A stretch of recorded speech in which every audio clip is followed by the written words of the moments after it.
Madame la Présidente, chers et chers collègues, Mesdames, Messieurs, permettez-moi tout d'abord de vous remercier pour votre invitation et de vous dire tout le plaisir qui est le mien d'être parmi vous ce matin pour vous présenter en quelques mots, rassurez-vous, ce que peut être une politique académique en matière de développement de l'outil et des usages du numérique.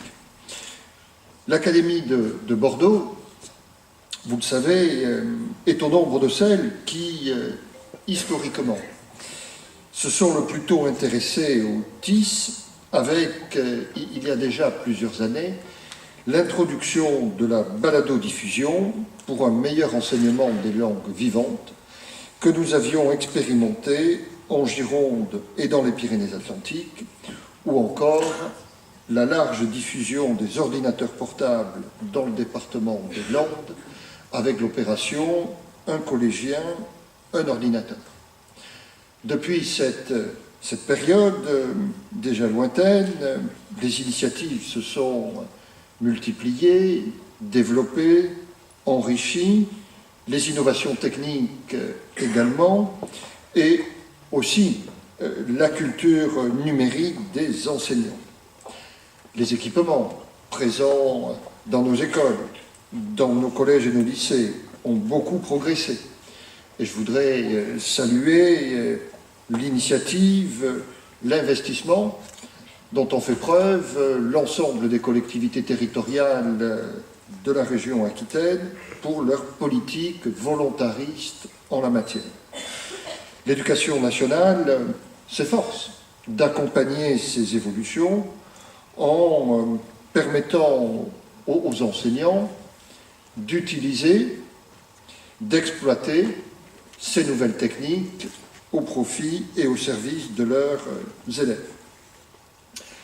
Nous vivons actuellement, je crois que chacun le mesure, une période charnière. On a essayé jusqu'ici de faire entrer le numérique dans l'école et désormais l'école a entamé un processus de bascule dans l'ère du numérique. Pour cela, notre ministre a décidé de créer un service public du numérique qui s'est accompagné de la mise en place au sein de notre administration centrale d'une direction du numérique pour l'éducation, dont vous avez d'ailleurs accueilli la directrice, Madame Becchetti-Bizot, hier, et dans toutes les académies, d'un délégué académique pour le numérique chargé de relayer la politique nationale et de développer les orientations spécifiques à chaque académie. Désormais, on le voit bien, le numérique occupe une place déterminante du fait de sa capacité à mettre en réseau tous les acteurs de l'éducation pour faciliter les apprentissages, former les élèves, leur donner les instruments de leur réussite et, bien évidemment, les préparer au métier de demain, car dans l'exercice de leur activité professionnelle, ils auront au quotidien à utiliser les outils et les instruments numériques. À l'échelle d'une académie, la mission du recteur est donc de relayer la politique nationale, cela va de soi, tout en prenant en compte les caractéristiques locales qui font la richesse de nos territoires, afin que, sur tout le territoire de l'Académie, avec un souci constant d'équité, le numérique soit un outil au service de l'intelligence pédagogique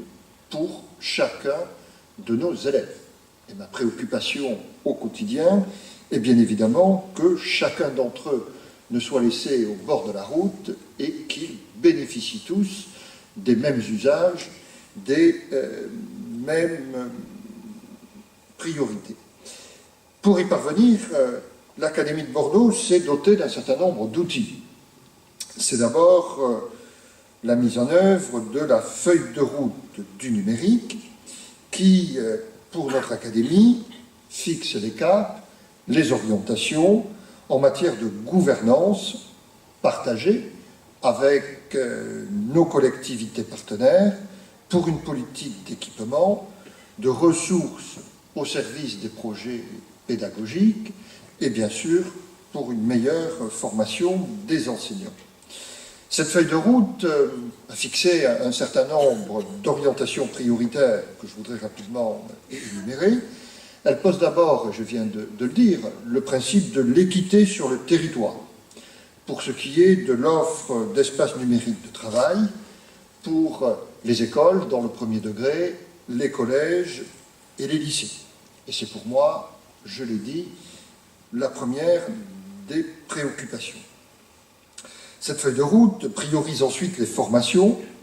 au et par le numérique, en interdegré, avec un plan de formation unique entre le premier et le second degré, en particulier pour favoriser la continuité école-collège. Cette feuille de route, enfin, se fixe pour objectif de poursuivre la politique d'ouverture de collèges connectés avec les différents conseils généraux. Nous avons aussi décidé en commun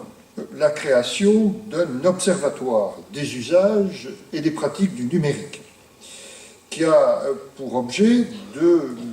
mesurer, d'apprécier ce qui se fait dans l'ensemble de l'académie pour mettre à la disposition des enseignants des exemples intéressants dans toutes les classes. Savoir-faire et faire savoir deviennent une priorité et la politique de communication va s'étoffer puisqu'elle est une stratégie au service de l'évolution des pratiques. L'Académie de Bordeaux a donc le projet de se doter d'un outil de promotion des pratiques enseignantes qui prennent appui sur le numérique pour développer des pédagogies actives, efficaces et innovantes. L'accompagnement et le suivi des écoles et des EPLE seront renforcés par la mise en place du schéma académique de cohérence du numérique qui permettra d'évaluer la maturité numérique des établissements scolaires et de la faire évoluer avec des formations ciblées, des équipements et des ressources ad hoc,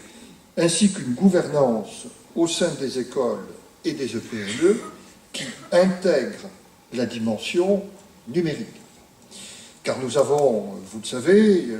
une étape importante à franchir, qui est celle de l'adhésion de l'ensemble de la communauté éducative au sein de nos établissements, afin que l'utilisation des outils, des ressources de numérique, ne soit pas simplement le fait de quelques-uns, mais soit partagée par l'ensemble des enseignants d'une même école ou d'un même collège ou lycée. Et c'est une étape extrêmement importante, chacun le sait. Le numérique, dans le système éducatif, doit être un instrument transversal. Je ne prendrai qu'un seul exemple, très récent, avec la mise en place du parcours culturel des élèves et le portfolio numérique Folios au collège, que nous allons expérimenter dans notre académie, dans 7 ou 8 établissements que j'ai choisis dans nos 5 départements, de telle manière qu'ils puissent tous prendre part à cette expérimentation et en partager les enseignements. Dans ce portfolio, on trouvera aussi, mais tout le monde le sait, une entrée au NISEP pour une meilleure orientation. Nous construisons également des partenariats actifs avec les industriels de la filière du numérique pour l'éducation. Bordeaux Métropole a été l'un des 9 territoires à avoir été choisi pour le label French Tech, ce dont nous sommes très, très fiers, ce qui nous permet de collaborer sur des pratiques innovantes avec un certain nombre de sociétés, qui sont d'ailleurs présentes parmi nous ici même. Bon, je ne les citerai pas toutes, mais en vous rejoignant, j'ai croisé sur mon chemin la société Stantum avec les tablettes Galago, ou encore la fondation Orange, qui met à la disposition de nos élèves le Fab Lab de l'IUT. Enfin, l'université et l'ESP, avec des projets tels que Collège Plus et l'INRIA, pour favoriser l'inclusion de nos élèves autistes en CLIS et en ULIS, ont développé des projets d'un intérêt que je tiens à souligner. Avec l'ESP, nous sommes associés dans des projets recherche-action qui nous permettent de croiser les regards. Et je souhaite, bien évidemment, que l'ESP renforce, développe ses capacités de formation pour les nouveaux professeurs en matière d'utilisation de l'outil numérique dans l'ensemble des champs disciplinaires. C'est aujourd'hui une absolue nécessité et j'y serai particulièrement attentif au moment où nous travaillons à la rédaction du nouveau dossier d'accréditation de l'ESP d'Aquitaine. Enfin, avec l'éducation populaire et ses piliers que sont les médiateurs académiques, je voudrais saluer l'important travail qui est fait dans un grand nombre d'écoles pour l'animation des temps périscolaires. C'est également un élément essentiel pour l'éducation de nos élèves et un domaine, on le voit bien, dans lequel on peut parfaitement articuler le travail réalisé pendant le temps scolaire avec les enseignants et les travaux conduits dans le cadre des activités périscolaires. Je voudrais souligner la priorité dans l'académie que constitue la formation des enseignants, puisque dans le cadre du plan du numérique, la ministre a décidé une dotation exceptionnelle de 2 millions d'euros pour abonder les budgets académiques de formation continue au et par le numérique. En Aquitaine, la plateforme Magistère recueille les parcours hybrides en présentiel et à distance pour le premier degré et à la rentrée prochaine pour le second degré, ainsi que pour les personnels de direction. Nous avons également répondu avec l'ESP à des appels à projets ministériels pour la conception de parcours de formation continue. Nous innovons aussi en expérimentant la déconcentration des moyens de formation dans certaines ZAP, les zones d'animation pédagogique, qui sont ce qu'on appelle dans d'autres académies les bassins, afin de pouvoir faire émerger et d'être en capacité de répondre au plus près des territoires aux besoins locaux de formation tels qu'ils peuvent être exprimés par les enseignants. Et nous allons pouvoir là articuler de manière, je l'espère, beaucoup plus performante les formations décidées dans le cadre du plan académique de formation et les formations mises en œuvre sur le terrain à la demande des équipes pédagogiques. Nous faisons vivre la continuité école-collège